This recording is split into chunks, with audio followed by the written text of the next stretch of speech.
Ever since I was a child, my mother warned me about one strict rule: never open the door when it knocks at 3 a.m. on December 7th. She never explained why, only that it was dangerous. Every year, as the hour approached, she would take me to my room, lock the door, close the curtains, and sit silently beside me.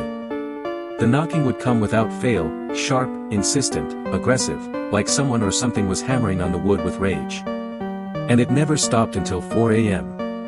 I always obeyed. Even the curiosity that burned inside me never outweighed my fear. But this year, everything was different. My mother was on vacation, leaving me alone in the house for the first time during that cursed hour.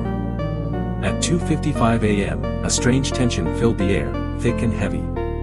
The silence of the night felt unnatural, almost expectant. I tried to ignore it, convincing myself it was just nerves, but at 3 a.m. sharp, the knocking began. At first, it was soft, deliberate, almost polite. Then it grew louder, more aggressive, rattling the doorframe with a ferocity that made my teeth chatter. I froze, heart pounding. I wanted to hide, to cover my ears, but something in me, the part that had always wondered what was behind that door, made me step forward. I walked slowly toward the door. Every step felt heavier, like invisible hands were trying to push me back. My hand trembled as it hovered over the cold doorknob.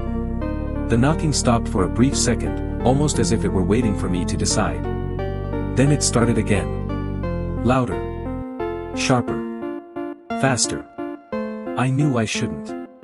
I knew my mother had warned me, never open the door when it knocks at 3 a.m.